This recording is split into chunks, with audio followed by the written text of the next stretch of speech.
I can start this meeting. Hi, I'm Erica Elder, the town administrator, and at 6:30, I'm going to call this meeting to order at 6:30. And congratulations, everyone, for making it through daylight savings time. You all are here on time. And I'm going to turn it over to Chip to read the rules of procedure. Thanks.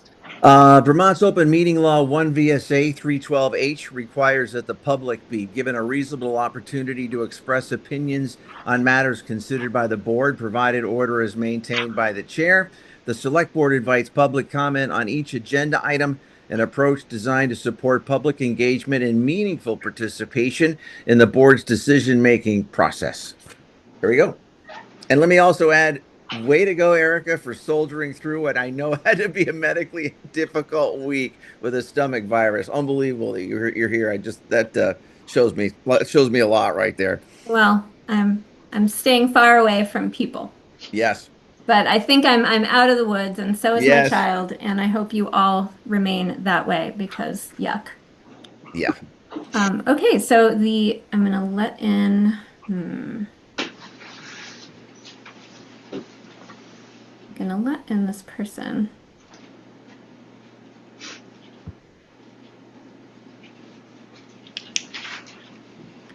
The next order of business is to elect a chair and a vice chair for the select board for the coming year. I would like to make a statement. After several weeks of careful consideration, I want to thank those who encouraged me and expressed confidence in me to serve as chair of the select board. I truly appreciate that support.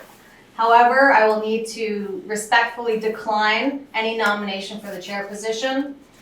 While it may be a natural progression, I currently operate and own two businesses, and my dog is in his final months with cancer. Given the time and responsibility the chair role requires, I would feel that it would be irresponsible for me to take it on if I cannot give my full attention it deserves. I would, however, be honored to continue to serve as vice chair, where I believe I can best contribute by listening to the people of Guilford, continuing to research and stay informed on work of our committees and commissions, and advocating for the community. And I want to thank everyone who has encouraged and supported me, and I want to say that I remain committed to serving the people of Guilford. Hey, Tara, that is absolutely perfectly put. And let me just say that I'm so sorry to hear about the dog. That definitely pulls at the heartstrings. And I know he is your complete world. So that you definitely have my thoughts in that. And I tell everybody this, that I think it is such a positive to have you on the board, for you running the business that you have in Guilford for more than a decade, your priorities on land preservation, community sustainability, the ability to afford to live here. Your family's 100 years history of service in this town has been a part of that legacy, and I'm glad that you're on the board and will continue to be the vice chair. And actually, I think as you look at that table, we are fortunate to have three people with deep community roots along with you. We've got Mike and Sheila. I know 3 generations of Sheila's family have called Guilford home. This is her second shift on the select board. She was first on it in 2015, and to come back again is admirable, I think. Former town administrator. I have worked with Sheila on budgets, and I know she is very, very frugal financially, which I think is critical. She knows the importance of careful, practical decision making. So for these reasons, I would like to actually place Sheila Morse's name in nomination for the chair this evening. And I'll second that. Thank you. Okay, thank you. Is there any discussion?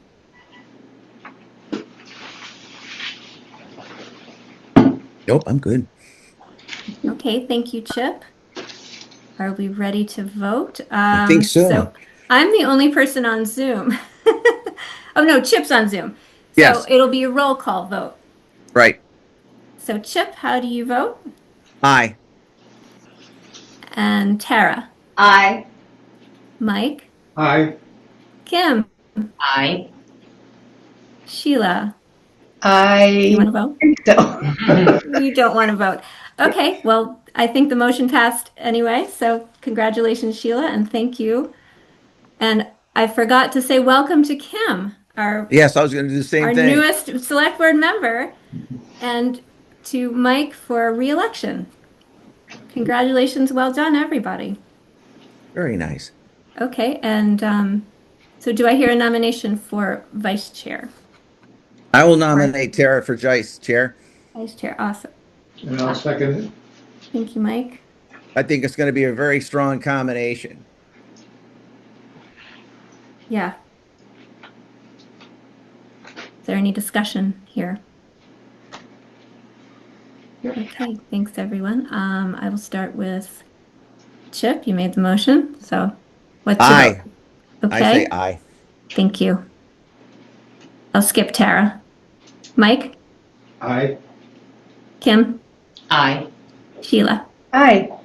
Thank you all. Motion passed. We have a chair and a vice chair. Love it.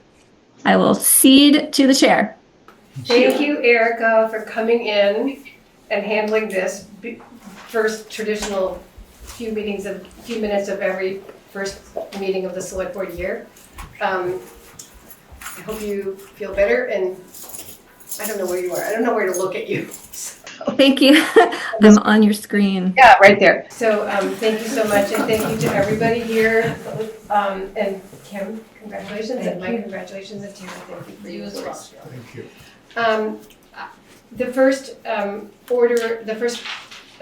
on the agenda is changes to the agenda order. Are there any? No. No? The second one is to ask if there are any public comments or announcements. I wanted to make a little bit of an announcement about this whole agenda tonight, which is that the period of public comment and announcements is an opportunity for the public to make comments and announcements, and for us to learn from people who are attending, the meeting and have something to say. A lot of what's going to happen tonight, the Guilford Slate Rock Road Culvert, we've invited public here, and I see that they've come, that you saw the invitations, thank you. And there's other stuff on the agenda tonight that are about community engagement and community involvement. So our first one is public comment. Does anybody have any notes or announcements that they want to make or comments that they want to make? Not related to Slate Rock, because that's the next thing on the agenda. Eric. Well, just this may apply to the first thing you said about the order of the agenda, but Cemetery Commission is here. The subject is a tree that has to come down. Could be a short discussion. You are the first item on the old business, the Cemetery Commission. Okay. Thank you. Anybody have any comments? Announcements? Okay. The next item on the agenda is updates and reports. Jim, Highway Foreman, come Okay. talk to us, please. No problem. Everybody's in short sleeves tonight. I love it. Yeah, me too. So I'll keep it short. You have a long agenda tonight. But so the March weather, I'm just going to give a little update on where we're heading. The sun's melting the snow. That's great. It's great that we're warm. It's going to create mud and potholes. Until the frost comes out of the ground, we'd be making a huge mistake to go after that with the grader. We will fill in potholes with sand or gravel and cover it and let it fester itself out. I try to get out in front of this and tell people that, so that they wonder, what happened to their highway department. Sometimes waiting is the best course of. It's not our favorite course, but it's being patient. We can actually make it worse and get a road closed by tampering with Mother Nature. And the frost seems to be deep, so the potential is huge. We actually were covering pothole sections on Sweet Ponte. They literally had to come to a dead stop. That's the best we can do for now. So I just, last year I mentioned this stuff, and a couple weeks later I met a lady on the road, and I was like, sorry about the roads. And they're like, oh no, we have to wait for the frost to come out. So the info does go around the circle sometimes. So The only other thing I have tonight is a little more serious, but I want to get out in front of this as well. I have a lot of responsibilities and a lot of burdens that I take care of so that other people don't have to and don't have to worry about it. Tonight will be the budget, which I rarely talk about because that's my issue. I take care of it and it's my responsibility. But salt. We were cut off from salt for approximately 5 to 6 weeks. We never actually ran out, but we were darn close. And then the weather broke a little. We have about enough for one more storm, whether it rains or snows, or and we're using the sun to help us. A few of the times we use probably a third of what we normally would, and use the sun and the plows to clean the roads that we normally would have chemically just burned that off. So there is a difference whether you have product or not. So my salt budget is $35,500. We're now at $21,000. I started with a full shed, so I intend to finish that in this fiscal year. That's only fair. You're just hiding an issue. I knew it would be big. I am estimating it would take me 320 tons to fill that shed, which I calculate at 28,800. So that would put my expenditure at 49,840. That's 14,340 in the hole. That's one line item on a large budget. So I'm saying right now, don't worry about it. I will figure it out. There is salt available now, but it's at a 25% premium. We have a contracted price, so I'm going to wait it out because that would be an additional 10,000. And so, I mean, even if I fill the shed in April, but all of a sudden you're going to get these warrants for large amounts of money for salt, and salt season's going to be behind us. But that's why I'm having this discussion right now. And I've looked around, and I already have target areas that I'll make it come out right, but not on that line item. So typically sand and salt, one goes up, one goes down. Sand's going to be about even from what I can tell. Same thing, we fill the shed before the next fiscal year, which is, will be mid-June, but we'll stop using sand before then. So not to worry. Currently the total budget at 69% of the year, we're at 69.16% expenditure. Typically like a little more cushion than that, and there still very well could be. There's 16 weeks to go, and like I said, I have room to ease off on some stuff and pick up on others. So that's all I have tonight.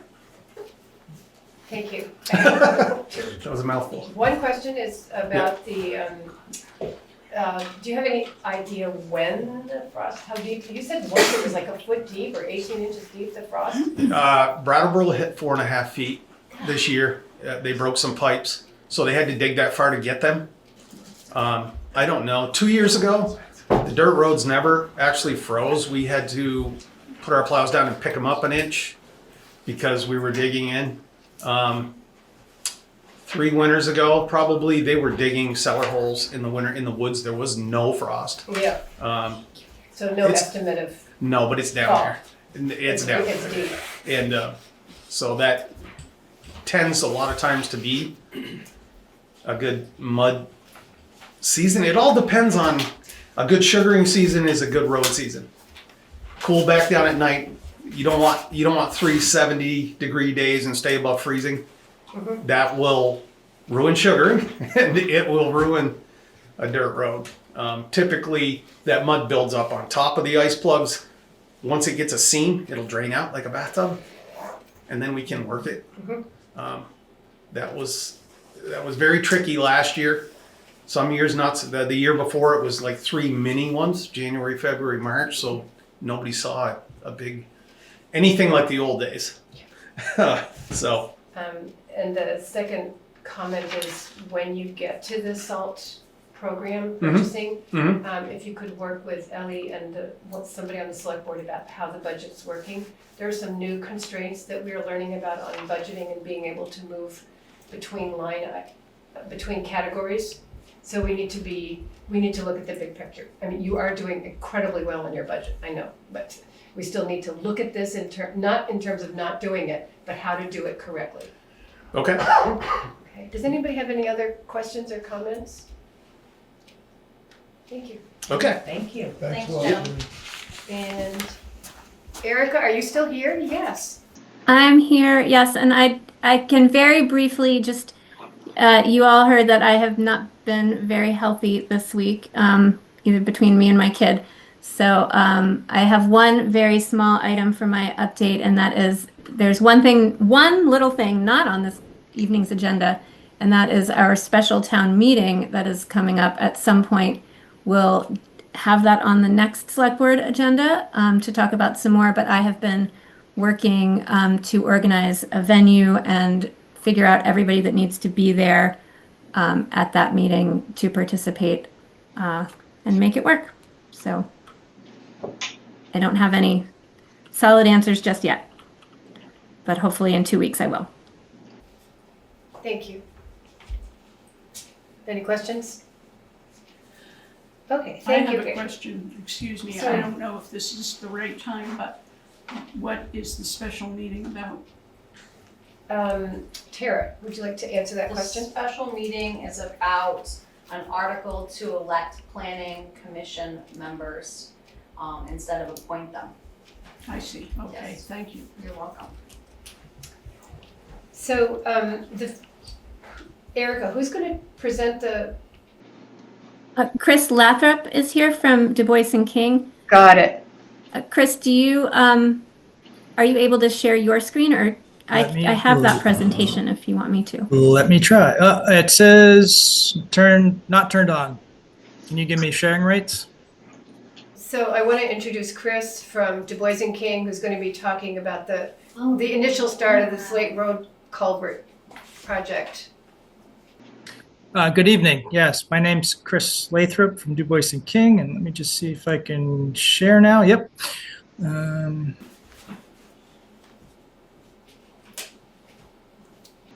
Are you seeing that on your end? Here you go. Yes. Okay, great. So this is in regards to the Slate Rock Road culvert replacement, which the town, actually, before I start, Colin, you're in the audience or the MPM. Is there anything you wanted to say first? Or Not, I think people know me for the most. We had a long conversation at the last meeting I was at, so I will, I guess, jump in if need be at certain points, but I am also here, yes. Okay. So as part of the TAP grant that the town obtained, which is a federal grant and administered through V.Trans, one of the required steps is to hold a local concerns meeting.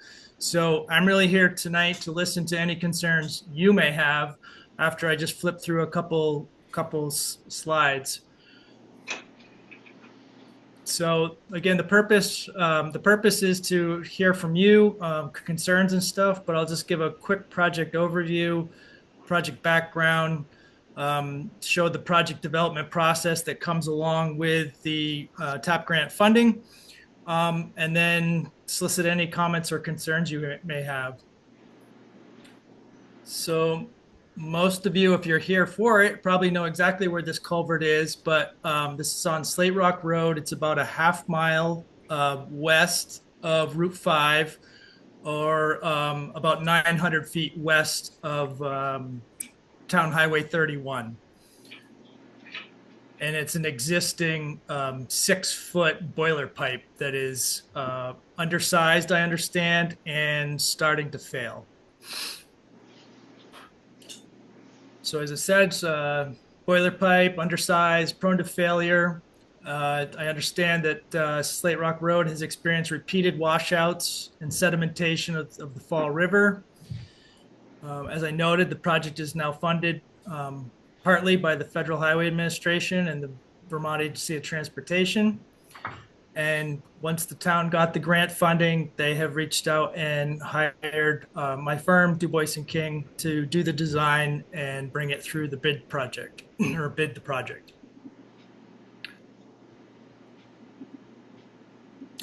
This is the V-Trans Municipal Assistance flow chart. It's all the boxes that need to be checked along the way that come along with the federal funding. The project was selected and authorized to proceed, and then we were selected and brought on board. And the big red circle here is the next step, which is the local concerns meeting. After tonight, we'll take your comments and make sure that we try to incorporate those into the design as we move forward. But a couple of the next steps will be to develop a purpose and need statement, which is another requirement.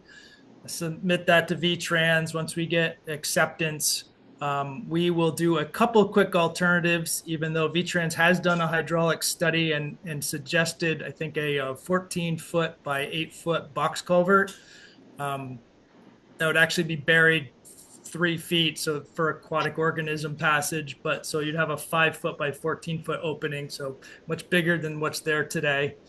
But we do need to, as again, part of this, do a couple alternatives and present them to the select board. They'll have the costs associated with those and a recommendation. And from there, you choose an alternative and we move to conceptual design to kind of get the impacts. And then it goes to the NEPA documentation period. And what's involved with that is wetlands are reviewed, rare and endangered species, could be plants or animals. There's desktop reviews for that type of impact. And there's also a historic and archaeological reviews that will be done by UVM CAP. And that all goes into a package for environmental permitting. And as I noted at the kickoff meeting, for those who attended that, that can be quite a process, and we'll probably be waiting on our thumbs for 7 to 9 months before we actually get in and progress the design from there. So I won't go any further with the process, but this depending on the type of project, this can take 2 to 4 years. We're thinking this probably can be constructed in 28 if all goes well. Nice. 28. So, 2028. I was like, 2028, yeah. what? So with that, I would take, I guess, any questions, or really the bigger thing is people's concerns. And I know, and one might be, how do we maintain the road as we construct this? So with that, I'll turn it over to you folks. And Thank you, Chris. So we have about 15 or 16 minutes to express concerns. If anybody has any questions or concerns, just raise your voice, speak up. We don't really have any concerns because we don't really know what's going on. I was just gonna say, how can we express concern if we don't even have an idea? Something, That's a okay. project that That's says a 2 concern. years down the road, that's a concern. So let me just, Are there drawings? this is like an initial meeting that has to happen. That's kind of an open discussion. And for a project like this, because the state has already come in and done some basic analysis, there isn't as much to discuss as there sometimes is for other projects that are more open-ended at the start. What is going to happen is there's going to be a series of preliminary designs developed with cost estimates that are going to give a clearer sense of like what exactly we're going to be looking at. And then once that has been done, there's going to be another meeting similar to this that will give you some more concrete details as far as what we're actually looking at. So this is the first of 2 required public meetings. The second one will be a little bit more fleshed out as far as like what specifically are we looking at here as far as access and the time frame and all that stuff. So this is just a really preliminary, are there questions, things like that, I'd say. So you wouldn't be able to answer like, how many trees would you cut down? Where would you park all your equipment? How is it gonna impact us bringing kids to school? How is it gonna impact an ambulance? How is it so you can't answer any of those things right now? Because those are like the questions that just, I don't know. Sure. And those are the things we want to know. I mean, those could be concerns, right? And just to iterate on what Colin was saying, yeah, this type of project doesn't fit well into this program, so to speak, in some of the requirements.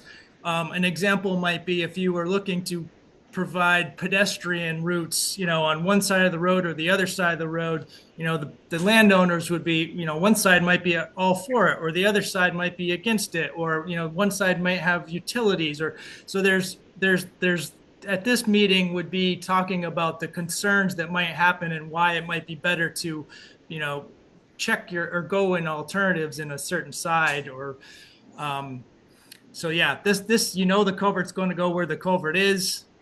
And it's more like, yes, maintaining traffic, buses, number of trees, impacts, that sort of thing. So Chris, this is the first of multiple times where the public gets to hear, like the next thing is the design plan, so people would come and look at it and then raise other concerns? So this is not the only opportunity for people to understand the project and what might go on? Yeah, this, again, usually it's 2 to 3 meetings, and we will be back to provide, an alternative. But again, this is a culvert. We're replacing a culvert in the existing location, so it's more determined by type than which side of the road something's going on, right? Okay, so we're on one side and they're on the other, so we're the Either side of the culvert? Yeah, we're the concerned We're the people. two halves of the road. So that's why we asked like Yeah, how are trees ambulances and ambulances and Fire our trucks, driveways, fire and daily life? Right, and Yeah. what about Grocery all shopping. the, massive amounts of logging that's been happening up the road that's caused a lot of the damage to this Yeah, culvert like how and is to that- our road. how's that gonna Nobody be addresses sustained? that issue. There's overweight vehicles going up and down our road all the time. So how are they gonna manage to go through here? I cannot wait for when this The construction works huge because logging trucks. maybe they'll stop. Huge. Our house is shake and rattle as these trucks are coming down the roads, just bringing out tons and tons and tons of logs every day. Jimmy, what's the weight permit on that road? Not I couldn't tell you that off the top of my I gotta tell head. you, the sign at the end of the road does not reflect the vehicles that are coming up and down that road every day. Somebody should contact the logging company and they at least have to apply for a permit. And they talked to Jimmy about it. Who would that someone be? Conveniently, most of the trucks that come up there have no business name on their doors at all. There's nothing, there's no DOT number, nothing.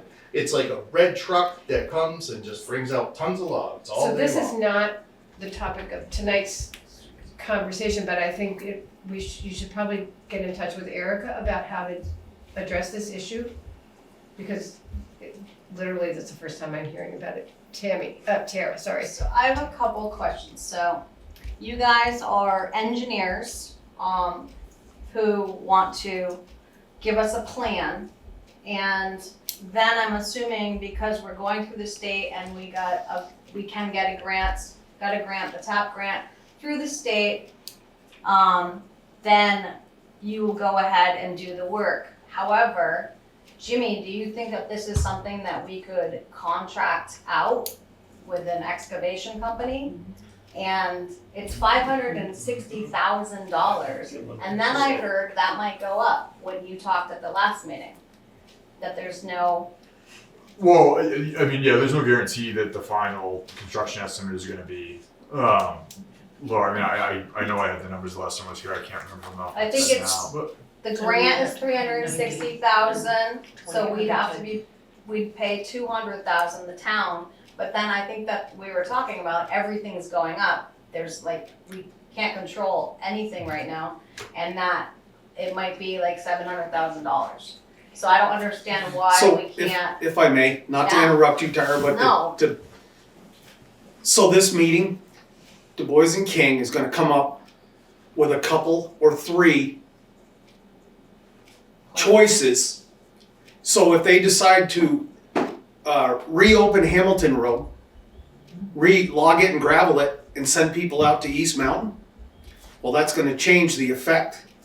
So we're kind of getting ahead of the gun with everything, until they come up with their plans and come back to you and say, this is what we came up with, this, or this. Then your questions are going to go up or down depending on what that plan is.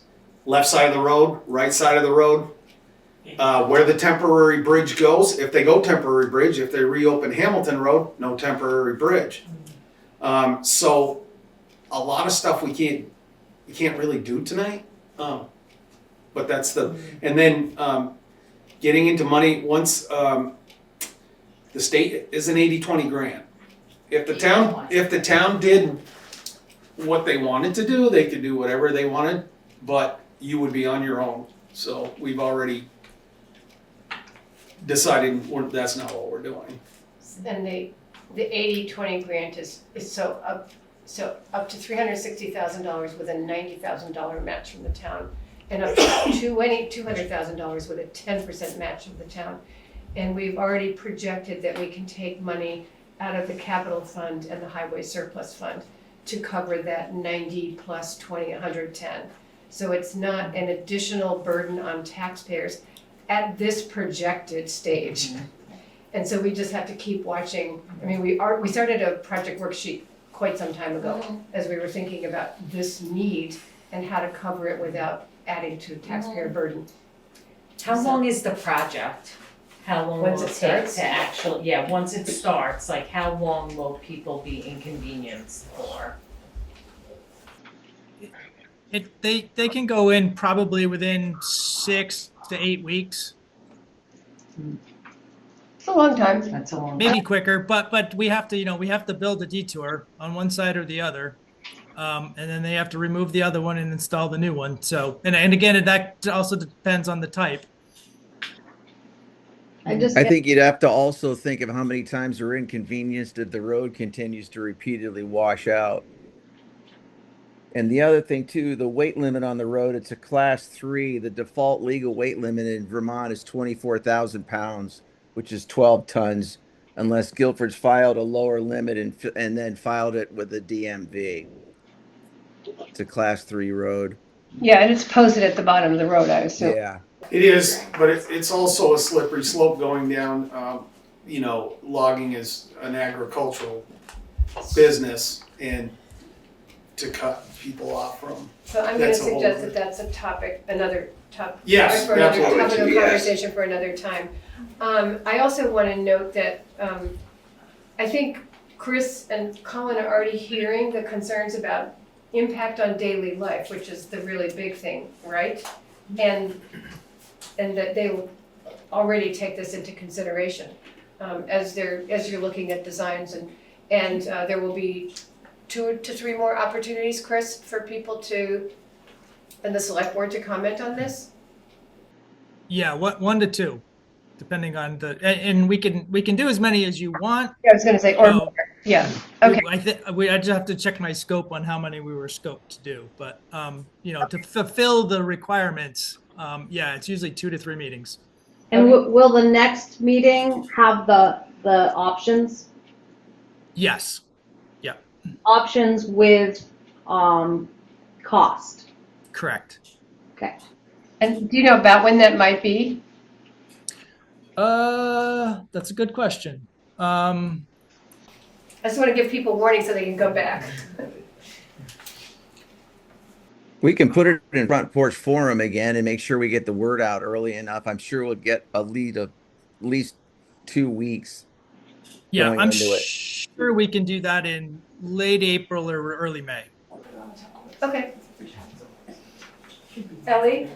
Can I just make a suggestion, because I'm hearing this a little bit about not being able to know when it might come up. Can there be a mailing to everybody on Slate Rock Road?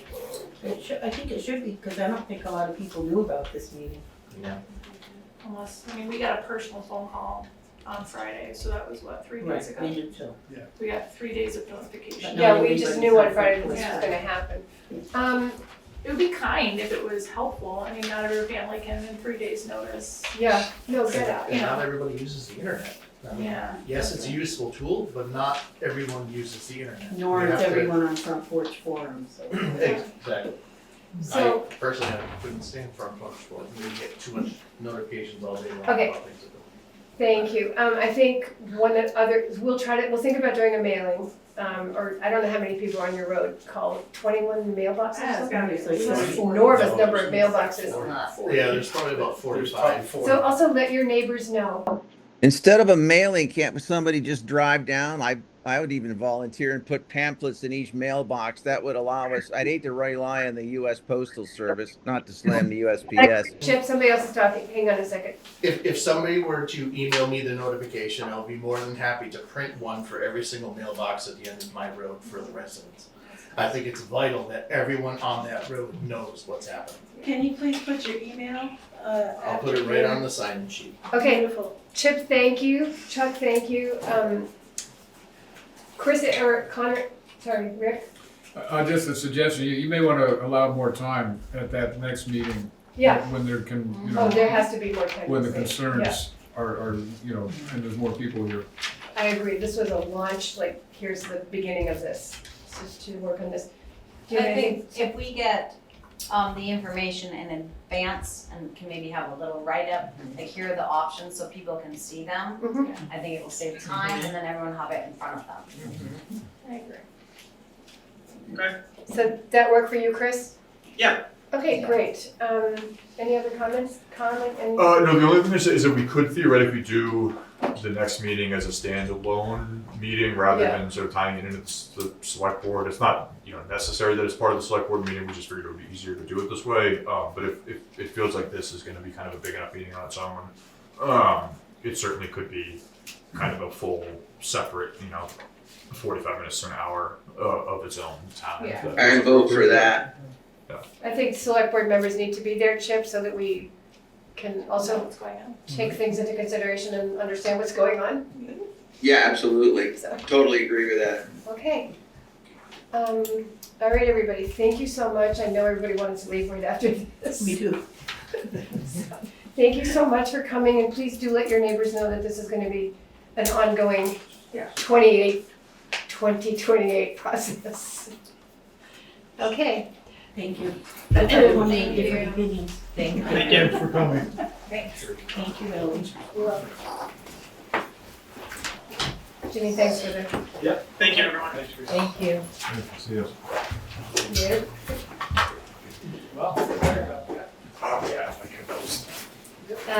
The next item on the agenda is we have a professional audit engagement letter for fiscal year 27.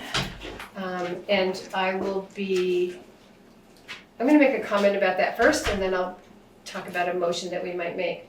At the last meeting, we had Chip did a deep dive into auditors, audit behavior, audit practices, and how ours related to, our audit process by our professional auditors relates to other audit processes in the state. And as a result of that, Erica actually asked three primary major questions of Mudgett, Janet, and Crow Wisner. And we reviewed those. And has anybody else had a chance to look at that, or shall I review them before You can coming up with a motion? go over them. Okay. So the three major, Chip, do you want to talk about this, or shall I? Sure. Yeah, absolutely. So, it was nice to negotiate with them, and I appreciate the updates. And actually, as I was saying, I think the way they've explained it and outlined it, I would recommend going forward with the engagement letter. But so first on timing, they explained that historically their draft audits for Guilford have come in from mid-September to mid-October. For example, the FY24 draft was delivered September 13th. The FY25 was delivered October 15th. So looking ahead to the FY26, the field work is currently scheduled for the week of August 17th, and based on that schedule, they believe it's reasonable that the draft reports could be available by the end of September. And they also said if the board's goal was to have the final audit completed by September 30th, that they were willing to discuss adjusting the audit timeline to meet that target, which is nice. Second, on communication, they agreed that once we have a board chair, that we do, they will copy Sheila on any significant communications relating to the audit. That should give the board clearer visibility into the process, timing, and anything that they believe management should be aware of. Third, in the negotiation process, and again, and Erica did a brilliant job with it, they addressed the engagement letter issue regarding interest on past due invoices. Last time in the meeting, we were noting that it was at 18%, and actually Vermont statute is 12%. So they asked that the 18% be crossed out and replaced with 12%. And finally, if the board is comfortable with this response, they're asking that we approve the engagement letter and attach a printed copy of their email as an addendum when we return it. So my main perspective, or main thought, or main takeaway, however you want to phrase it, is that they responded directly to the concerns that we raised a couple of weeks ago. They're willing to work with us in improving timing if we set a clear goal. And they're also open to increasing communication with the board during the audit process, which I think is good to see. And again, nice job, Erica, on working all those pieces. So, thank you, Chip, and thank you for your great research on this. It was really helpful. Thanks. I would suggest that we not ask for a complete audit by the end of September, because that's really pushing it from August 17th to the end of September. And I mean an audit in which the board reviews and approves the final audit. I would suggest that we ask for an audit to be drafted by the end of September, and to give the board 2 more meetings to review it before approving it, and that would get us to the end of October. So, I mean, I'm glad they're flexible but I think we have seen that we need, if we only have 2 meetings and a lot of other stuff comes up, I think that we should just give ourselves some flexibility there. Sure. So I'd like to move that we approve the 2027 engagement letter with Mudgett, Jennett, and Crow-Wisner, with the following amendments. That the draft reports are provided on or around October 1st, and that the select board has until the end of October to review and approve the final audit. That's one amendment. The second amendment is that the 12% interest on overdue payments be reflected. And the third is that any unusual or remarkable financial events be communicated as soon as they're discovered to the select board via the chair. Further, I'd like to authorize Erica to draft this letter and sign it on behalf of the select board. Sounds good. So Mike seconded, thank you. All right. Is there any discussion? So we just needed to, second the amendment, then the 2 other things clumped together. No, I said these are the 3 amendments. Okay, And so the fourth there's is 3 amendments. And then you're authorizing Erica, and we can just second that whole thing? Yeah. Right. Okay. Ellie, did you want to say something? Sure, I would just like to invite the select board to come to the process of the audit. Come and visit for the day. Yeah. There's 2 weeks worth of time that the auditor is here. One is in August, as Bonnie had said, and also somewhere in May, June, a week. And so you can understand what the process actually is. And when we get closer, we'll let you know. Yeah, that would be great. Yeah. Chip, any other remarks? No, that's good. That's it. Thanks. Okay, so let's vote. Chip, how do you vote? Aye. Tara? Aye. Mike? Aye. Kim? Aye. Sheila votes aye. Thank you very much. New business, Eric Morse. Blanchard Cemetery tree removal. Hold on just one second. Yes. So you just voted on the amendments. Did you actually accept, did you accept the report? We don't have a report to It's accept. just the engagement. It's the engagement letter for fiscal year 27. Okay. And so, we just had spent the last several weeks looking at the engagement letter. Okay. Chip did a deep dive into it, and we just wanted to sort of No, yeah, amend the I know engagement that. letter. And that's, now it's going to be signed by Eric for this approval. I'll retract my question. The next item on the agenda is the Blanchard Cemetery tree removal. And I think, Eric, you want to make Yep. Eric and Kyle? Yep, so I'm Eric So- Morris sorry, on the Cemetery Commission. Kyle is chairman of the Cemetery Commission. But Kyle, just arrived from New Zealand. He's jet lagged. So I'll make the request. He'll listen and step in if he needs to. That's why you're wearing shorts. Yes. This is somewhat of a timely issue, the removal of a tree in the Blanchard Cemetery. Blanchard Cemetery is one of our most historic cemeteries. The rice farm, I think, was the first farm in Guilford, and the cemetery that was part of that land. It's at the top of Weatherhead Hollow Road. From the cemetery, it looks south over Weatherhead Hollow Road. So anyway, it's a beautiful historic cemetery. There's a very large maple tree in the middle of the cemetery, ancient as well. A few years ago, some people noticed it looks great from three sides, but from the fourth side, you can see the tree is hollow. And we've had many people look at it. Everyone's recommendation has been to take the tree down. It doesn't have a future. The problem is it's very difficult to get to with equipment. The tree really spreads out. It's over these historic gravestones. So the recommendation has always been to get a crane to take it down. We've had people who climb and take trees down without cranes. We've had crane operators and other tree companies. We've had the town tree warden look at it. But the difficulty has been who can do it. No one has really been enthusiastic about trying to do it.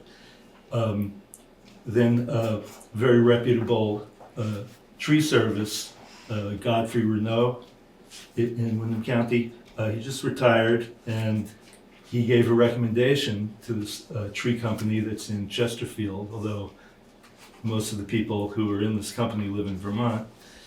I think the owner lives in Dummerston. It's called Arbor Climb, and he recommended them very highly for any tree work that we might need. So I called them. They met me last week. I went up there with their arborist, and he showed me in detail that there's just a narrow band of wood that's holding this tree up, and it's not good quality wood. He said it could come down at the next heavy spring snowfall, and it would be catastrophic for the cemetery. And right now, his crew is working on Bullock Road there for several days, maybe till next week. And if we give them authorization, they would be able to just move their personnel and equipment right over there. And it seemed feasible to them. They would do it without a crane. So what I'm coming to you for is I'd like authorization to sign the contract with them to have this done as soon as possible. I spoke to Erica and Ellie, emailed, and there are budget issues, but I think Ellie has it figured out. And she did explain it to us, and we would like to follow her plan for how to pay for it. And it will affect the Cemetery Commission's budget for the rest of the year, but that's something we can deal with as we need to.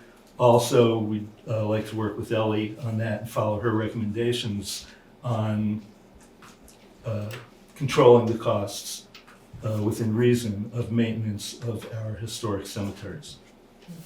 But the item at hand has to do with getting authorization to Timely, yeah. have this work done. So, do we want a motion first before we start discussing this, I think? Yes. Okay, so I would move that we approve the quote number 3326 from Arbor Climb to remove the large maple at Blanchard Cemetery for the stated cost. I'll second it. So Erica, it was Kim who seconded. Thank you. Tara? So, Eric, did you get other quotes? Yes. You did? Yep, so over the last 2 years, we've been able to explore this and get a couple different quotes. And this quote was pretty much on the lower side, and they're able to attack it quickly. So this is I think we get about 3 or 4 different quotes, and we talked to, I think, 5 or 6 different individuals that had something to do with either owning the business or just representing the tree warden in town, Mass Ditchfield. And so this is one of those numbers that we're comfortable with going ahead. It seems like a really high number for one tree. It's, yeah. Is it because it's a difficult tree? I believe it's because of the access, and it is one of those it's a huge tree that it's over many some of the most historical stones in Vermont and in this area. So our fear is if we don't go after it, you can replace a tree, but you can't replace these stones. Right. So it's sad to see the tree go. Right. But And the other issue has been access to it. Yeah. The overwhelming recommendation has been to take it down by crane, but there's no feasible way to get a crane up there. And this company, Arbor Climb, they're on the young side, very credentialed professionals. They have climbers, they have the equipment. He explained it to me. That's what I was just gonna ask you. It looks to me in the picture that they would actually have to climb it and take it branch by branch, and run the that's zip probably why line. it's so. Run the zip line from the tree to the like edge of get the it. woods, so not dragging things across Yeah, the because cemetery. it looks like it's surrounded Yes. by Right. all those stones. it's the way they're attacking it would be a very effective manner of not disturbing what we had How long previously. will it take them to? About 3 days. And so it sounds like you have talked to people in Guilford. I mean, Yes. Oh, Yep. businesses in Guilford. A couple different businesses in Guilford to try to keep it local. Right. And then also, again, just individuals that have either their own side businesses And or they just couldn't handle this. it was, again, the crane work and accessing it. Right. So if it would be great if we had a road to go up there, but we Right. have a more so walking path-ish. So, Right. But they have a small excavator. They do have equipment, not a crane, but it would be to support logistics, moving wood and equipment around. So it's my understanding that the Cemetery Commission has $1,800 in their fund right now, Yes, and that they are due a transfer of about $4,000. $4,000 of which was approved in the budget Yep. for this fiscal year. Right. And Which that- has yet to be transferred. Right, and that the total cost of the tree removal, is this an up to or to No. not exceed or just 8,700 contract price. Okay, so they're still looking for an additional About $3,000? Right. 23, 20? So there is So- the existence of the Wilder Fund, which is a trust fund for the benefit of Blanchard Cemetery. Mhm. But there's a process to get access to those funds. I think Ellie has figured it out. There needs to be a resolution at this meeting authorizing her to do what she needs to do. Ellie, do you want to go into more detail on that, please? Sure, so the Warren Wilder Fund, there's first 2 parts of that. There's the savings account and then there's an investment account. And the investment account dividends feed the savings account. We can access that money. It is, The savings or we could access either of them. Oh, okay. Does So the it feed sa- anything right now? Does that money pay for anything No, right now? it's sitting there. Okay. And the purpose of it is, as Eric said, to maintain the Blanchard Mhm. Cemetery and afterwards other cemeteries if there's interest in the savings. So currently there's $3,864 in the savings account.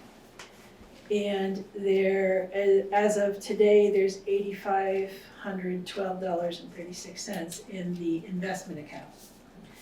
We can use money in the investment account, but we can only take up to 95%, otherwise the account would have to be closed. I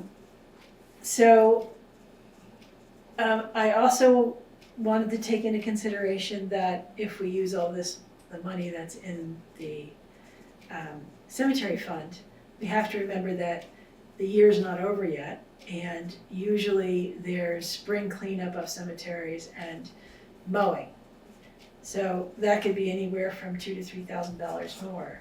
So we're not only just looking for $87,000, but probably more like $11,000 or $12,000. So 8,700. 8,700, sorry, not Plus thousand. another 3,000, or no, another. Yeah, another 3,000. 11, okay, 11 to Yeah. 12.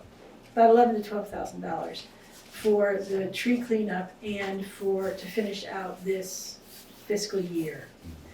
And I talked to Eric and Nancy and Kyle just briefly before this meeting about, there's ways to manage that cleanup and mowing. Several different ways you could approach that. You could do fundraising. You could say to the people who take care of the cemetery, we only have this much money, so you can only work this much, or come up with some other creative ideas. But I had thought that perhaps the savings account, if we took $3,800 out of that and took approximately $2,000 out of the investment fund, so we're not depleting it so much because we want to keep that investment going. That's with the $4,000, which is the transfer in budget for this year, the $3,800 from the savings, the $2,000 from the investment fund. You should probably have enough to cover the removal of the tree, or you will have enough to cover the removal of the tree, and then have a little bit more for the rest of the Like fiscal year. 2,900 left, yeah. Yeah. So it's, I'm the trustee of that fund, but I would think the cemetery commission would probably make some decisions about how much money to take out of those accounts. And then we would have to have a resolution from the select board.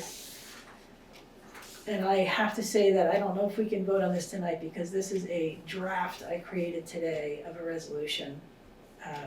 If you want me to read it quickly? Can I ask you? Yes. The select board is responsible ultimately for the Wilder Fund, or the trustees The are? trustee, which is me. Yeah. I am, but I can't send something to the Putnam investment firm that says I'm the one who's in charge of doing that. I have to have the select board say that, let me just read this and you'll get it, okay? Okay. So this is a resolution for the select board for the town of Guilford, certification of Ellen Meyen, treasurer of the town. Can you just go a little more slowly? Sorry, okay. I'll get to the meat of it. Whereas Ellen Meyen is the treasurer of the town of Guilford and the designated trustee of the Warren Wilder Fund, and whereas the Warren Wilder Fund was created to care for the Blanchard Cemetery located at the north end of Weatherhead Hollow Road in Guilford, and whereas the Town of Guilford Cemetery Commission has requested funds to remove an ancient maple tree within the Blanchard Cemetery before it topples and damages the headstones, now therefore it be resolved that the Guilford Select Board hereby approves Ellen Meyen to withdraw X amount of dollars from the Warren Wilder Fund through Putnam Investments payable to the Town of Guilford for use in removing the ancient maple tree. Be it further resolved that Ellen Meyen, treasurer of the Town of Guilford and trustee of the Warren Wilder Fund, is authorized to sign any and all documents necessary to implement this resolution. And then it needs to be signed by the select board chair. And then Erica needs to certify that this actually was addressed at a select board meeting and adopted on X date, and then she needs to sign it. So we are actually looking at two different motions on this particular item. One motion is to approve the quote, which we already have that on the floor. The second motion would do with how we pay for it, which can we just hold off on that and decide if we're gonna accept the quote first? It seems to make a lot of sense. I have other questions about the financing, which is, another comment, which I think we need a project worksheet for this particular thing, because at the end of this fiscal year, the cemetery commission will go way over budget. And so we have to be able to indicate how it went over budget, what the source of funds were, what the use of funds were, and what the authorizations were to do so. So I want to make sure that that's in good order, but let's do the quote first, and then we can get to the second. Does anybody have? Sheila, can I interrupt? Steve Yeah. Lemke has had his hand up for quite a long time. Oh, and I'm so tired from holding my hand up. Kyle and Eric, my question is fairly simple. When this is all done for $8,700, is it a total cleanup? So all you see is a flat ground stump, or are they leaving behind bits and pieces that will be additional cost for the cemetery commission or somebody else to clean up? It's going to be a total cleanup in the cemetery, but there's going to be an area at the northwest corner of the cemetery where they would like to pile all of the debris from taking down the tree. Next item on my list is to speak to the landowner who lives up Tinker Hill Road, just to let them know about it and just make sure everyone's aware of what's going to happen. So it'll be a total cleanup in the cemetery, and all of the wood will be, like really neatly stashed in the corner of the woods outside the cemetery. On a private landowner's property, if you get approval. I'm not certain of that. It might be part of the cemetery property, it might be part of their property, but it's close. Somebody, either the cemetery commission or the landowner would get I'm assuming that there's a lot of wood, cordwood, firewood, whatever, from a big ancient maple there that needs to go someplace, and it would make sense to offer it to the landowner or somebody local for this price to make sure that there's a total cleanup and that the wood is going in the right direction. I'll take that into consideration when I speak to the company and the abutting property owner. Okay, thank you. thanks, Steve. I have another tiny question, which is I looked up maples to see if they regenerate, and sometimes they can regenerate from the stumps. And I see that there's stump grinding in this. So are you gonna allow it to regenerate, or are they gonna obliterate it? Just a question. Whenever we cut down a tree or even clear a brush, this is why we have to do it every year. That stuff keeps growing back. So that would just be normal for something to grow back, but it would be cut as part of the maintenance of that cemetery, the yearly maintenance. We do that in the old cemeteries all over town. We have meetings where we all bring loppers and saws and stuff, and while we're meeting, we clean up the cemetery.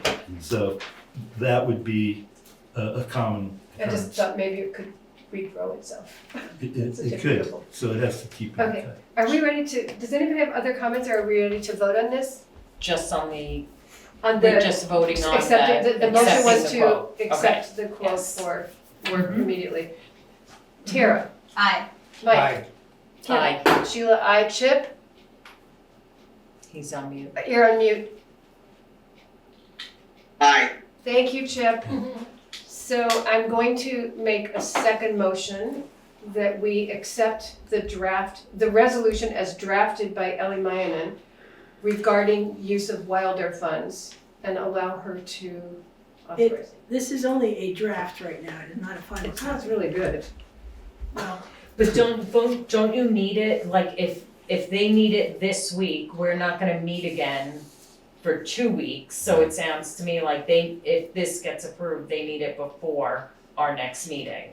We approved, Yes. we approved the estimate. They have to pay in 7 days after the meeting, which is before our next. Yeah. but, we have to pay what in 7 days? The term of the Of the quote is, says 7 days. let me just read it. I'm sure they'd be flexible, to the Okay. situation. Well, if that's, terms of payment are full, We're a town. pay in full, 7 days from receipt of invoice unless otherwise agreed upon in writing.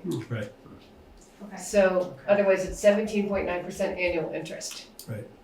Yeah, we won't do that. But that may lead to another question that I talked about with Ellie, that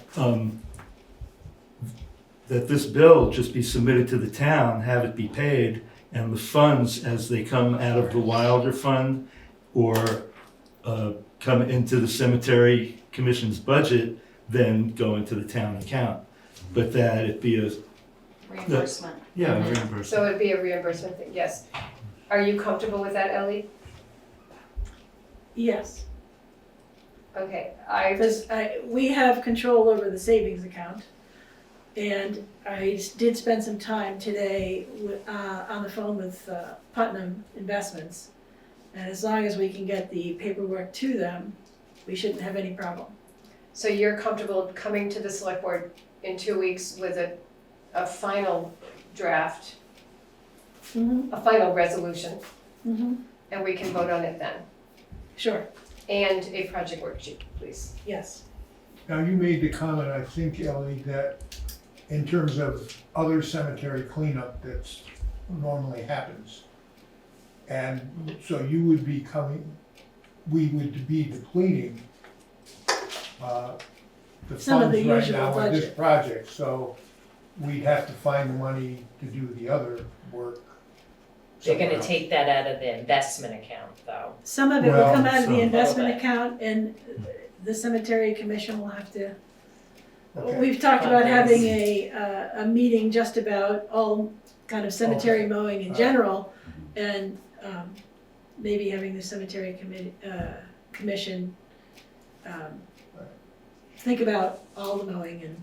In a prior meeting, and maybe I had this wrong, it was said that we couldn't use volunteers to do We cleanup can't. work. Is that true? If anybody? You can't. Liability insurance. Yeah. Because that seems like a great. Probably true, but it's probably always been true. So we're just going to do what we've always We're done. just gonna do. All right, okay. I mean, Whatever there is an allowance. I didn't hear that. I didn't hear that either. Yeah. There can be work parties if you follow the work party rules according to passive. But that doesn't really cover mowing. A work party is a one-day thing and you're going out and doing work for some, like cleaning up. But like it's not Maintenance, a like a maintenance. recurring event. Exactly.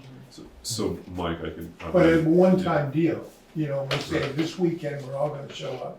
Right, and we have done work parties. We've done that. Yeah, Okay. we set that up last year. We actually did a really nice work party at Elmhurst and Maple, or something down in Worth. But to expand on your question there, this is one of those kind of special cases where it's just like one big ticket item, one big Right, tree. no, I get that. And Yeah. and we do pretty well, the group of 5 of us, just at the other cemeteries, picking up smaller sticks or having to chainsaw down smaller trees. But this is just one of those, the tree's as big as this table here, so it's like, we're not gonna go after that. So I think, yeah, so. Right. just- And So- not just anyone can do it because we have to protect the stones and Yeah. the So cemetery. we can do the work party Yeah. deal. Yeah. But in terms of, just a comment about our budget, our budget has not been, a consistent amount. We have projects, they come up. A few years ago, we were going to put chains between the stones of the Maplehurst Cemetery, and there was a $4,000 estimate. We got that into our budget for that year, but then we decided not to do that. So that $4,000 went back to the town.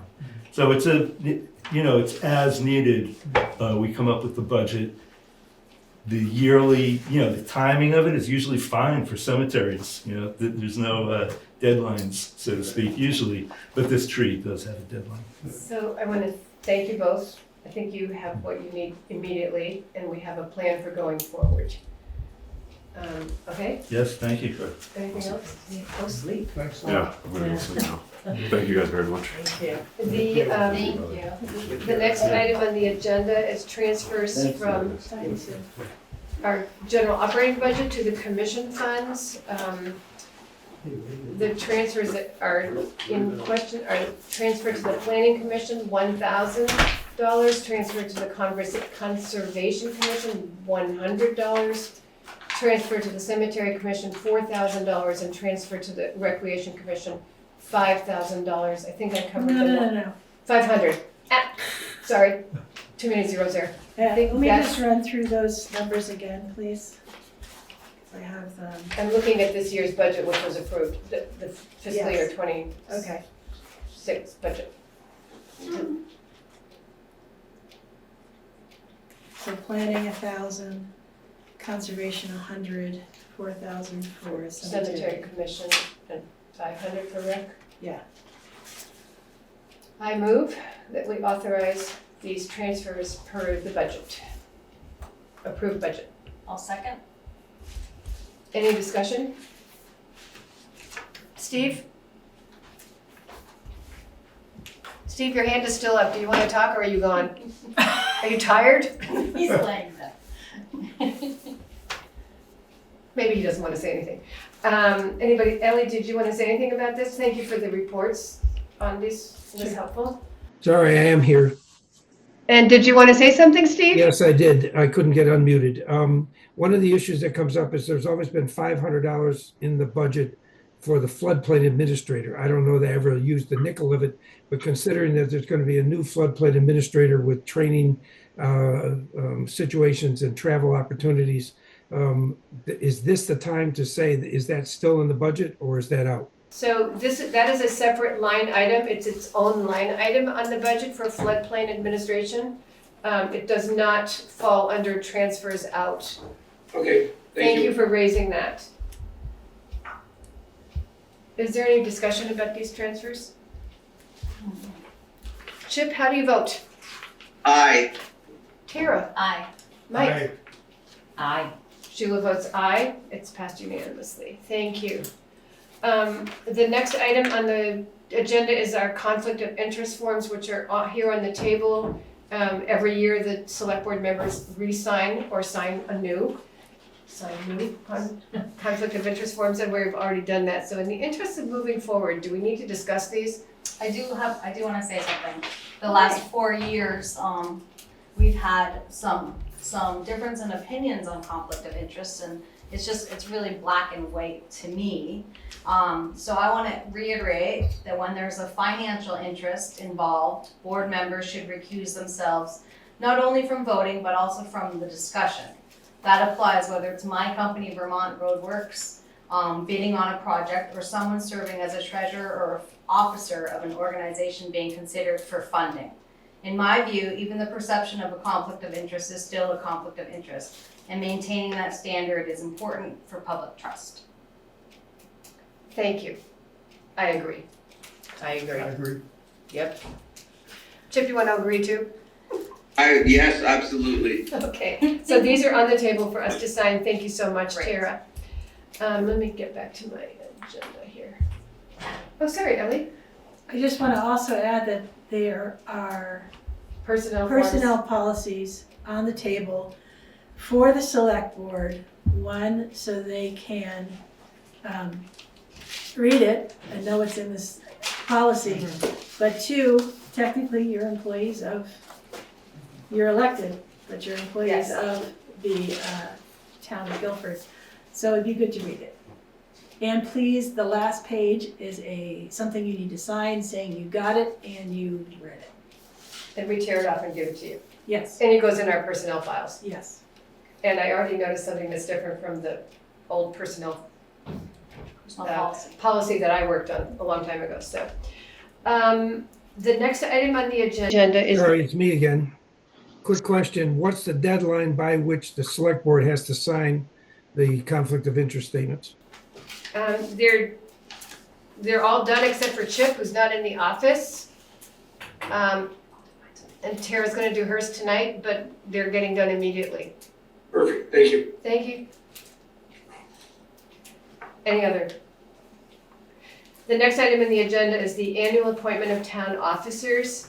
Normally, we do this as a routine procedure at each select board, at the first meeting of every select board year. This year, we thought it would be a good idea to post the vacancy. So the town officers elected and appointed have terms. And we thought it would be a good idea to post the vacancies on the town website And Erica, did we also put them in the bridges, on the bridge and the other places, or just online? Well, I haven't done it yet because I got sick, Yeah. but I'm hoping to do that the first thing tomorrow. Okay. It'll be on the website, on Front Porch Forum. I could post it on the physical places. And also in the town office, just so that people can see it when they come in. Yeah. Yeah. So what we wanted to do, because there's an interest in, we just want to encourage more people to look at opportunities to volunteer and to run for elected position in this town.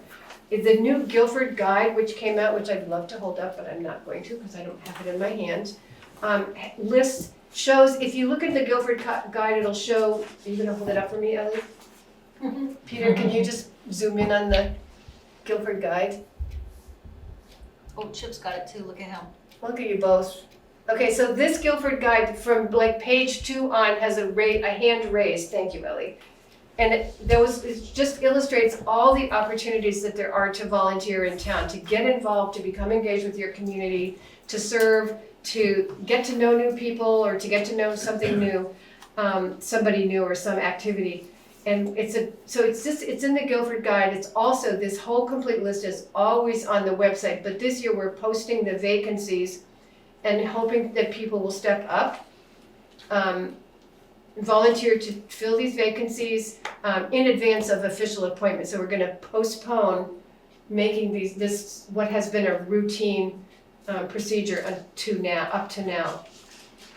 So what we have are select board appointments of road commissioner, delinquent tax collector, certainly hoping you're going to step up for this, Ellie, emergency management directors, fence viewers, conservation commissioners, planning commissioners, recreation commissioners, Wyndham regional commissioners, town poundkeeper, floodplain administrator, energy coordinator, green up day coordinators, tree warden, rescue trustee, DV fiber representative, Wyndham solid waste management director, Bullock scholarship committee member.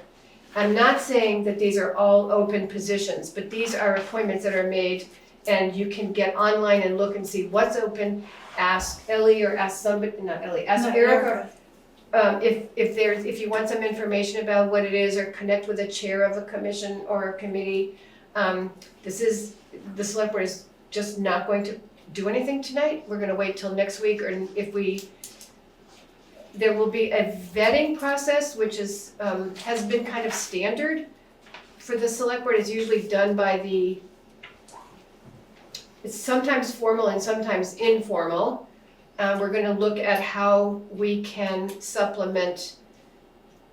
make the process a little more standard for vacancies going forward, and we have not determined that yet. Would it be worth it to have a file set up out on our website that people just sign up and said, I am interested in volunteering for the town, and expressing what their skills are or what they're particularly interested in, without actually signing up for anything, but saying, yeah. So it's like an inventory of people who want to volunteer. So what we used to do was, thank you, I think that's a great suggestion. I think what we used to do is say, if you're interested in this position, send us a letter of intent. What interests you? What are you going to contribute? What can you contribute to it? What questions do you have? I don't think that was a formal statement, but I know the Conservation Commission has a much more formal process with questions for applicants. But I'm not talking about a specific opening, but rather just people who it's an inventory of people who want to volunteer for something. Erica, can you answer that question? Yes, sorry, go ahead. Can you answer, is it possible, Mike is suggesting that we give people an opportunity to communicate with the town about to express an interest in serving as a volunteer without just saying specifically which position, just that we could call on them if they are. Yeah, I feel like there's something already on the website like that, but it's always worth moving things to the front. Yeah. Right? Sorry, Rick? Yeah, Rick Zingler, after throwing out, I think Mike's suggestion makes a lot more work for you guys in trying to match people to positions. I think people self-select for positions, you save a lot of time and you get a better match. So we have two options. One is people can self-select. We're gonna post those vacancies now. And the other is people could volunteer, generally speaking, and if there's vacancies, we can alert commission chairs or other people that these people have expressed an interest. I think it's probably not that cumbersome. Erica, do you think? No, it isn't. I mean, yet another little job, but. Yeah, it's fine. Okay. Excuse me, Sheila? Yes. Since you brought up the Guilford Guide, if you'll notice there's lots of copies over here of both the guide and the town report. So anybody who didn't get either of those can come here and we will give you one. And I believe, thank you, I believe Erica has also created, and will, as soon as she gets better, we'll be posting a survey to find out who didn't get one so that we can get it out to them too. Because clearly the post office didn't do its job. So thank you. The next item on the agenda is newspaper of record. I move that we appoint, did we select? We have two. The Brattleboro Reformer and the Commons as our newspaper of record as usual. Am I right, Erica? Yes. Okay, any second? I'll second. Any discussion? Mike, how do you vote? Aye. Tara? Aye. Chip? Aye. Aye. Sheila says aye, thank you. Approval of members, so this is new to me, this was not something, approval of members or member to review and approve payments per 24 V.S.A. section 1623. We need a motion that somebody be available to sign payments. It's actually, Miranda and I did it last year. It's emergency payments in. Yeah, it's when Ally reaches out. The only change I'd like to make is that their emails, which don't all, I'm not always checking emails, so I'd like to actually turn it into a text.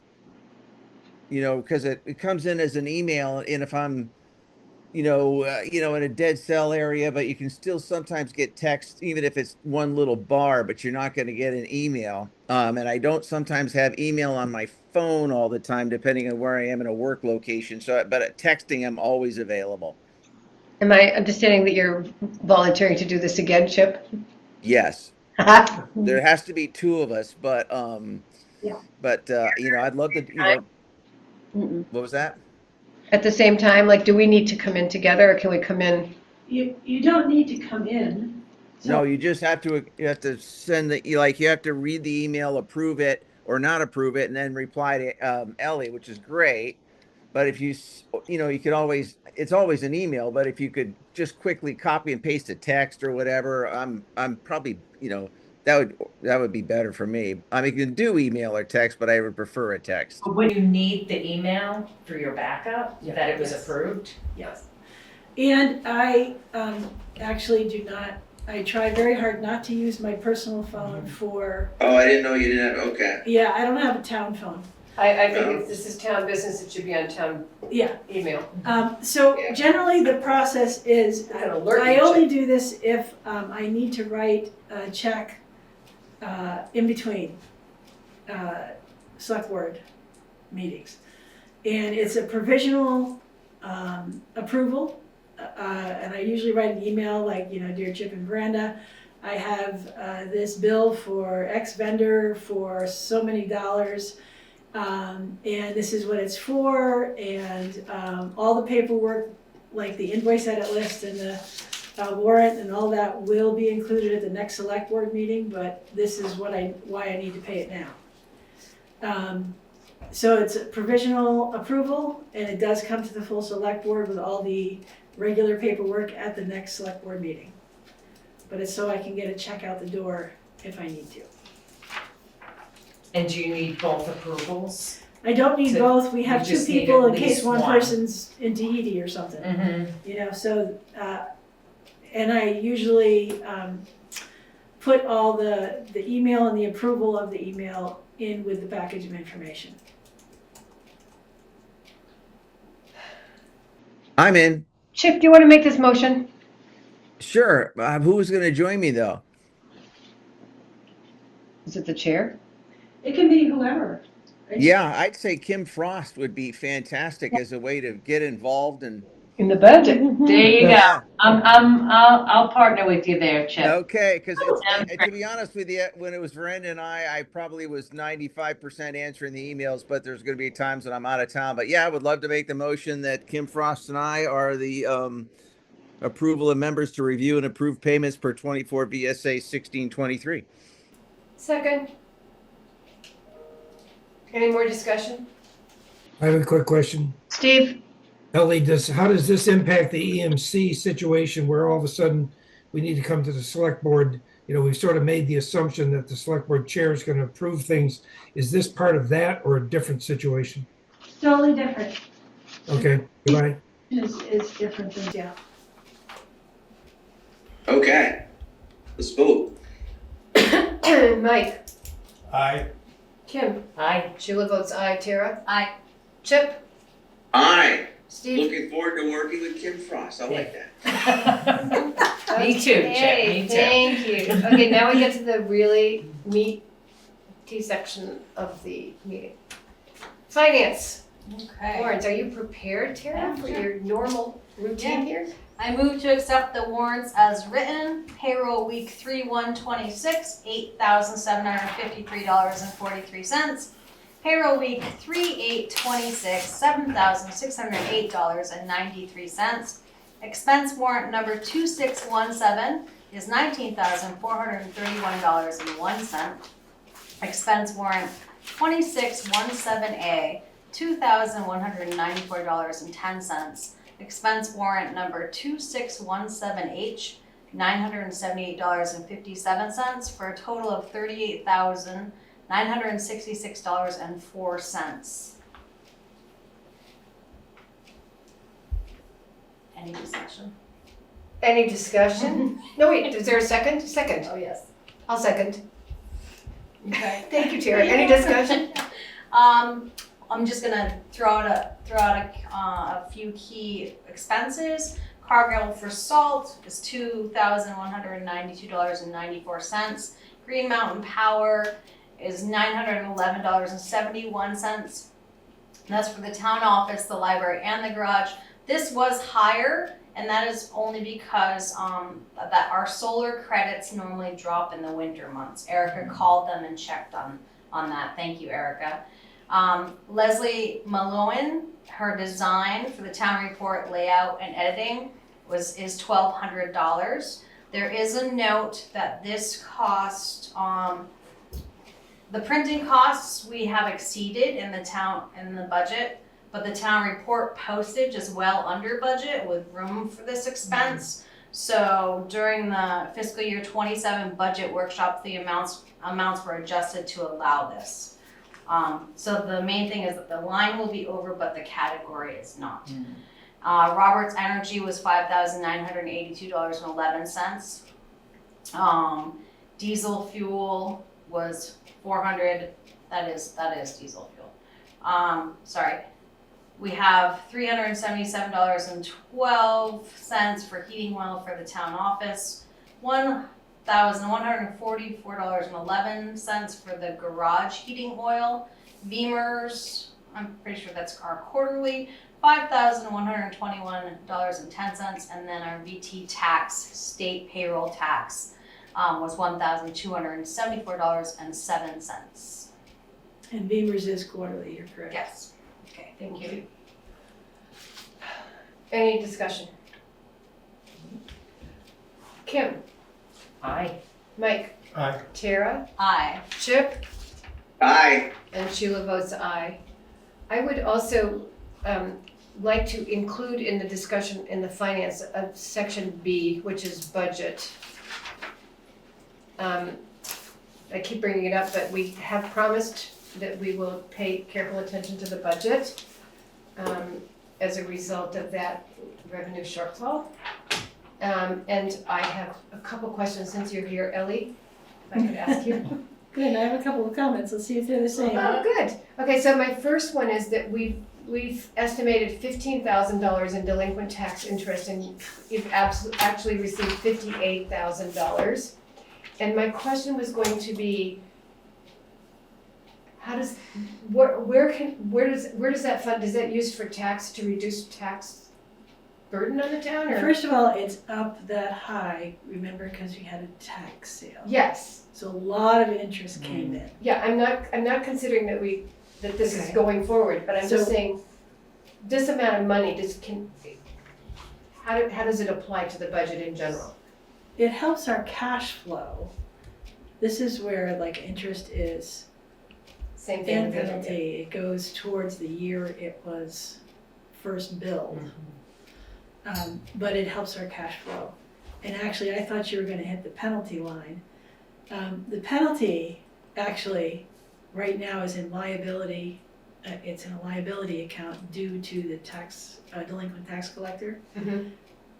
But my agreement with the town is that it goes into the town money. Yep.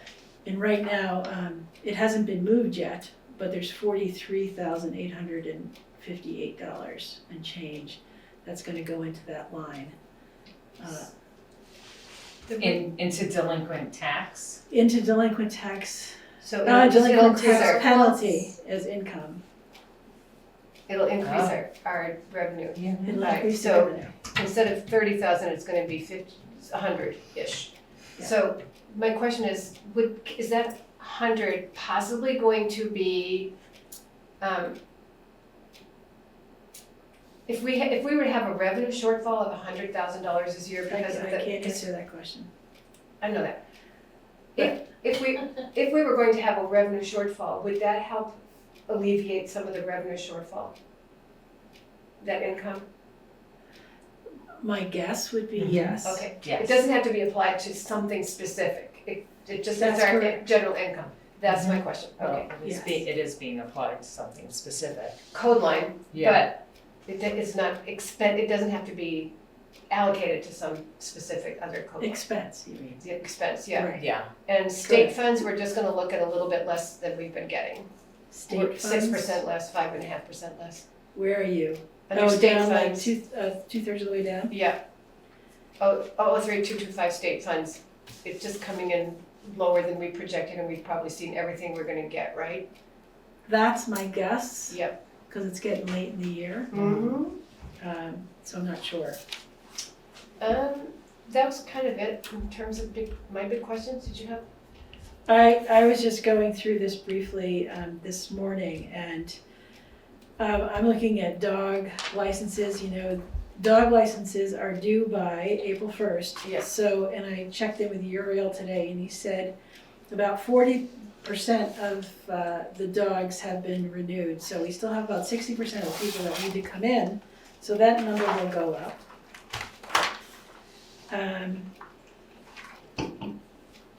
On page 2, the select board a couple meetings ago approved the creation of the Guilford Free Library Trustee Fund. So you're going to be seeing that line under miscellaneous called GFL donations get moved. Those are all donations to the library from their annual drive, their annual fund drive, plus a few others. So that's going to be moving out of 003 and into its own fund, and we'll be reporting on that library trust fund probably in the next, before the end of the year. Mm-hmm. And I just noted the phone was up at 80%. Is that high? Yeah. Comcast has increased. Technology fees, I mean, I reviewed some of the expenses there, and the Microsoft Office expense has jumped over $80 a month in the past year.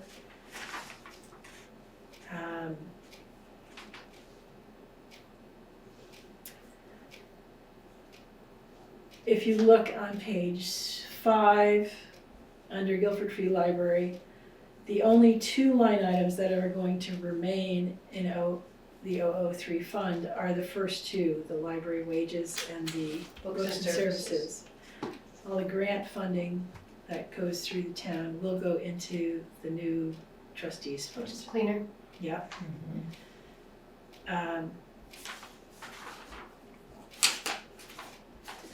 Those were the big things that stuck out to me that,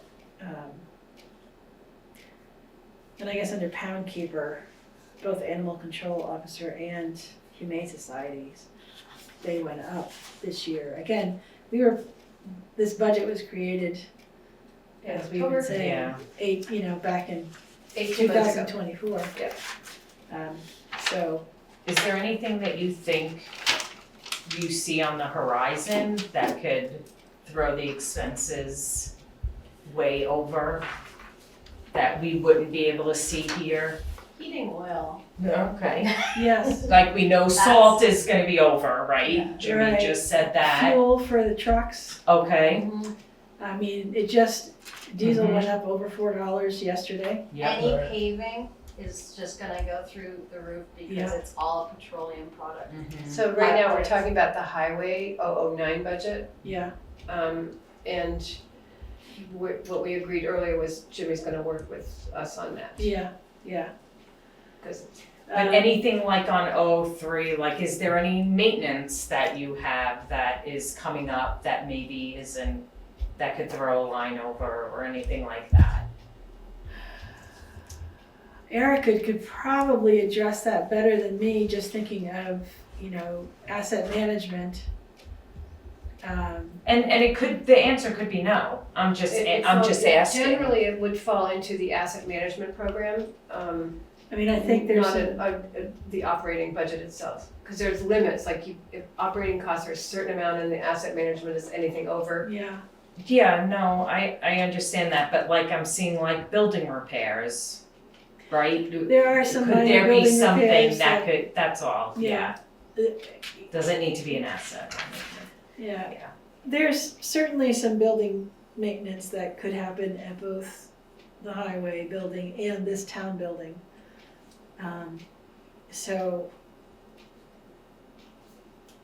But it's been deferred for a while. Yeah. I'm not saying we should defer it more. We are gonna have to address some issues at some point. Yep. Even simple things like the front door needs to be primed and the whole frame needs to be reprimed and painted. There's a window over there, the window's coming apart. Things like that need to get done, that aren't gonna hit the capital. Right, well, that's what I'm saying, like, so in the budget that's here, and, you're at 58% on the maintenance for the building, which I assume is this building.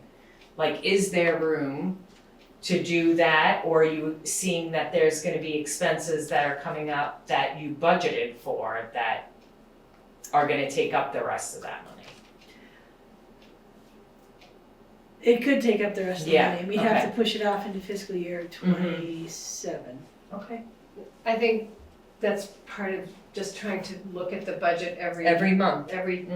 twice a month. Yeah. And seeing what's going on and where we can conserve and where we might be tripping over our own feet. Steve Lemke?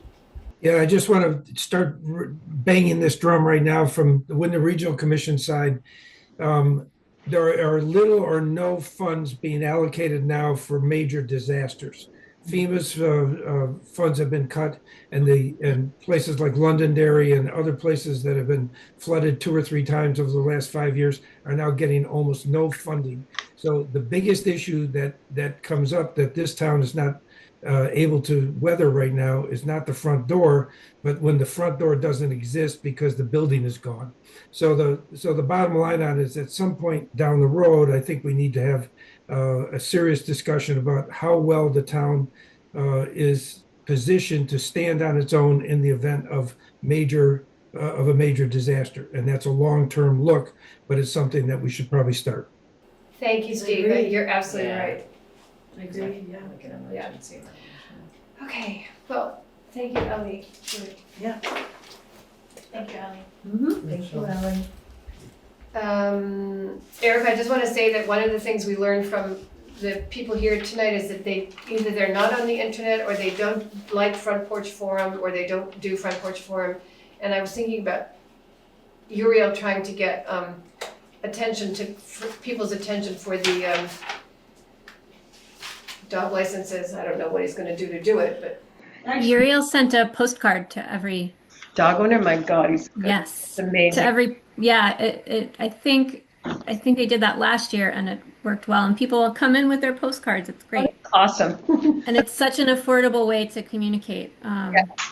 Better than a letters. So maybe that's an option for the Slate Rock. Excellent. Okay, next on the agenda is to approve the minutes of the regular meeting of February 23rd, 2026.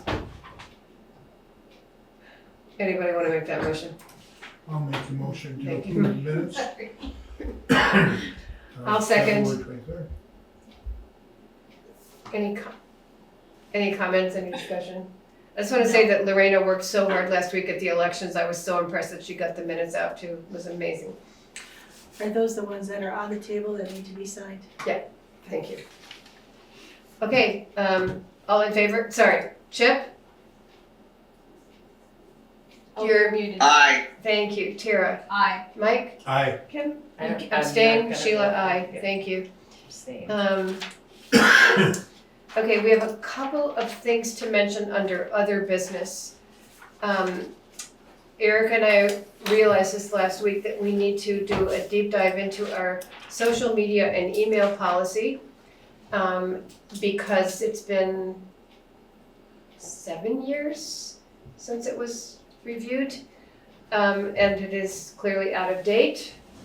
And we will probably want to consider AI in that policy, since the state has a statute about it now and we don't consider it at all. So does anybody want to volunteer to, everybody want to look at it and provide some input, or do people somebody want to take it on and look at it? I did one because I can't remember. I did it a while ago. I'd have to look, but I don't know if I put AI in it, but it's in the informational pack. It's a combination of the old one, the VLCT one, and then there's new material. I'm not going to run through it. Everybody can read the memo in the select board pack, and I'll go back and double check, and if there needs to be an AI chapter or a section, I'll put it in and then add it to it and then resubmit it or send it to Erica and she can put it in the drive. But there's a new one in there now, and there's a memo explaining the different changes, and I'll just check on AI. Sorry, Chip, where is it? It's I think it's in the drive. Yeah, it is in the drive, yeah. I see the old one, the 2019 one. There's a 2026 in social media policy. Yeah, social media policy, and there should be a memo, like a right. I can't get the memo, but yeah, can see the policy. I'll send it all to Erica again, but or a PDF or a Word document, Chip, because I can't unload it. I couldn't open it either. Yeah. Listen, I send it out as a Word. I don't send it out as a PDF.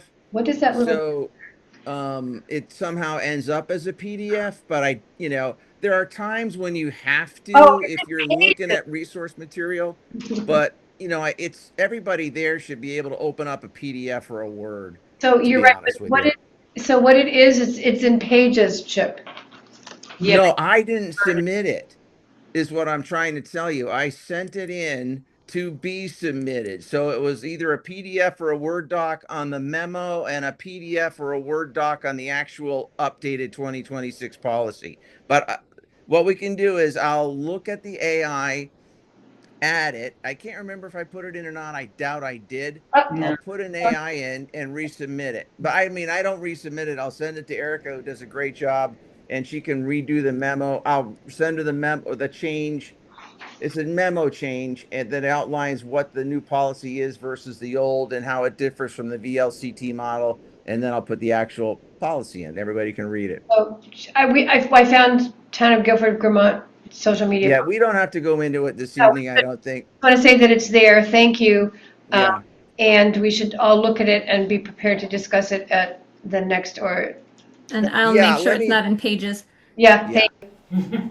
Okay, and the other thing that we want to address, not this evening, but going forward is, and this is actually part of social media, et cetera, is the select board responses to community questions and comments. And how do we receive requests from people or questions? And if we can't answer them off the cuff in a meeting, how do we prepare to answer them and where do we post the answers? And I think, Mike, you wanted to say something about this too. Well, I'm not sure it exactly fits in this, but I'll bring it up now. Yeah, I talked to you briefly, Sheila, and then I talked separately to Chip, and Chip and I had a dialogue back and forth about doing a better job of education of our community. And by that I mean, rather than getting into numbers, which often gets people sidetracked and start delving into the details of why this number and why that number, talk about the concepts. How does the town of Guilford actually operate? You know, who does what? What organizations do we interface with? How do we interface with them? What funds do we have? What's the purpose of them? So it's really at a conceptual level. And I'm drawing upon my 18 years at the high school. The best teachers were the ones that started off not by delving into details, but sort of stepping back and giving sort of, this is the concept, this is the overall concept. And that's the thought. So some of the questions that have more recently come up in meetings, we start diving into the details before everyone's really on the same page in terms of what we're really talking about, and the definition of accounts and what their purpose is and so that's the idea. So the idea would be to run these sessions, and Chip and I kicked this around maybe an hour and a half, 2 hours maximum, probably in the evening, open it up to the public, and that's kind of the thought. And so. Thank you. I think that's a great idea. We have some good starting places. Yeah, We have some good Chip questions. actually took a quick dive into it. Of course You he want to did. talk about it, Chip? No, maybe we could. Yeah, so, Chip, you it know was what? actually. Chip, excuse me. Could we postpone that discussion because it's 8:20 and we still have executive session? Sure, just take me 30 seconds. Oh, okay. And I can send it to everybody, but I just did a PowerPoint presentation based on the thoughts that Mike had, and I can send it out. I think that would be awesome for us to start. I mean, these are things that I think are going to be ongoing during the year, but I want us to be really conscious from the beginning that they're important. And so I think that's, the two of you have done a great thing. It is a PDF Watching. though. I just want to warn you. But I think Tara? it would improve communication Yeah. with the community. Great. Is what the goal of that would be. Tara. On that, just something that I thought about tonight, anything that we talk about that has to do with money or grants, it would be really great if we had the figures in advance. So when the people came tonight, we had to dig for, what we already know that it could potentially cost. So just when it comes to money and grants and people asking questions, it would be really good to have those figures. I agree. I think Erica, if you're still here with us, that if we had the project worksheet for the Slate Rock Road thing in our folder, that would have Yes. given us a head start. And we've already asked Ellie to do one for the cemetery commission so that we can, as we're talking about the resolution for next week, we'll know the source and uses of funds. And you know, bottom line is we're always looking at what is the impact on taxpayers, if any, or how are we gonna pay for it if it's a crisis or whatever. So if we can be more mindful of putting those, I know we have the project worksheets, I know that's a really great practice. If we could just be mindful of having them easily accessible for each meeting, that would be helpful. One more other business thing real quick. Go right ahead. So we have to warrant the special meeting on the article vote at next meeting, the 23rd, because we can't do it after that because our 60 days will be up. I had sent an email saying that May 6th, May 9th, or May 13th were good. Erica had said that John wanted to do it at the school during school break, but I think that's a terrible time because most people will be gone, including myself. And I think that we should have it at the BBCC. So Erica and I had talked about that. We still have 2 weeks to get it together and communicate. Is that gonna be big enough? I'm sure it will, yeah. The capacity of BBCC is about 200 people standing up upstairs. And there was how many at the town meeting? 197? Yeah. Yeah. So it's a matter of BBC availability. If our moderator is going to be available to moderate the meeting, can we get the voting? Do we need to vote? It'll be, all the preparations. But I know Erica told me last week that she's working on all of that. So thank you, Erica, for doing that. What were the dates that you were thinking? Well, May 6th is a Wednesday at 6:30. May 9th is a Saturday morning. And then Wednesday, May 13th at 6:30. I like a Wednesday evening better. I mean, we just have we're not gonna make everybody happy, People still have to work on Saturday, but that's why we moved the town meeting, so hopefully more people could come on a Saturday. So anyway. Okay, thank you. Where are we? Correspondence. Okay, thank you. We have an email from Steve Lemke advising us that he is no longer able, willing, free to serve as floodplain administrator after doing it for 12 years? Yeah. Steve, I can't remember exactly, but it's been a long time. And that he recruited Dave Fuller, who's already a member of our emergency management committee. Actually, did Dave volunteer? Steve, is Steve gone? Yeah. No, I'm here. So maybe Dave volunteered, or Well, Dave and I had a chat. Okay, so he and I sat down and I explained the job to him, and I told him I thought he would be good for it. And after 20 minutes at the Guilford Country Store, he agreed. So we're well underway right now, unless you guys reject him, and then you got some work to do. So but nonetheless, he's ready to go, and we're square. That's awesome. I think in keeping with the fact that we didn't make any other appointments tonight and that we're posting the vacancies, we should postpone decision on this until we see if anybody wants to step up for this position in the next couple weeks. Not that I think Dave would be a perfectly awesome guy for this, but I think we just need to be consistent with the rest of our decisions tonight about volunteers. Totally agree. Thank you, Steve. And thank you for everything that you've done on that. I mean, Thank you, Steve. we went through the ringer on this one. I mean, he's gone, I know, but he's given a lot of unpaid hours of planning work, like the river corridor bylaw and the local hazard mitigation plan. It's technical work. It's often thankless, but it's to me, the kind of quiet work that saves money, reduces damage, and as we heard tonight from one of his earlier comments, keeps our community stronger when the water comes up. So just because of him, I think we're safer, smarter, and the next flood won't be worse. Thank you.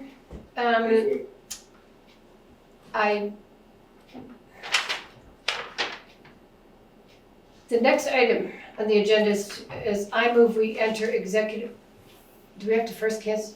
I move we enter executive session to discuss labor relations agreements with employees per 1 V.S.A. section 313A1B at 8:25 p.m.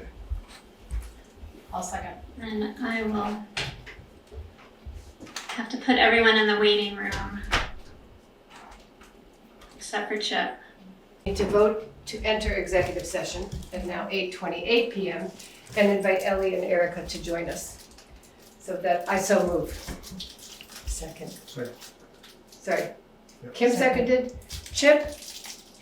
I just want to make sure from a procedural standpoint, I can see it, but I can see Erica. I'm not quite sure why Ellie would need to be in it. Budget? I mean, it's just a quick question. I just want to make sure Ellie administers payroll, I think. Yeah, but right, but it doesn't really, payroll doesn't have an effect or a factor in this executive session if we're talking about a raise until after the raise has been done. I don't mind her sitting in it. I just want to make sure from a procedural standpoint it's necessary. There's follow-up with Ellie for sure, but I'm not quite sure that she needs to be in the current discussion. I'm actually fine not being here because I have not had time to prepare squat for this conversation. So I can leave the room. Okay. If that would make everybody happier. Probably a good idea. I just Thank you, Ellie. have not had the time Yep. since last Friday or Thursday. Thanks, Ellie. Thank you. Thanks, Ellie. I move that we enter into executive session to discuss. I have another motion on the floor, right? Can we just, We already approved that last one, didn't we? we didn't. It was it was voted and it was like nominated and seconded, so you That's think what we I just thought. need to vote for it now? Oh, yes, all right, you do have a motion on the floor. But it was also to invite Ellie and Erica. Right. Now we don't want to invite Erica. So let's amend the motion to not invite Ellie. I'll second. Thank you. All in favor? I'm sorry. Aye. Chip? Tara? Aye. Mike? Aye. Kim? Aye. Sheila? Aye. Now we can vote on the motion to enter executive session to discuss labor relations agreements with employees per 1 V.S.A. section 313A1B and invite Erica to participate. Second, that was seconded. Tara? Aye. Mike? Aye. Aye. Kim? Sheila? Aye. Chip? Aye. Okay, we're entering into executive session at 8:30. That took 5 minutes. My apologies. I move that we come out of executive session at 10 to 9. Move to end the executive session with no action taken at this point. Is that good, Erica? Yes, need a second. I'll second it. Second. Chip, second. I would like to note that we will be doing some further analysis and hopefully we can continue executive session next week, at the next meeting. Okay. I have to go through all the actions now? Did we vote? To end, okay, Mike, ending executive session. Aye? Aye. Tara? Aye. Chip? Aye. Aye. Aye, Sheila. Okay. Out of executive session at 10 to 9. Okay, actions taken. Do we still have to do this? Yes, but you don't have to do last week's.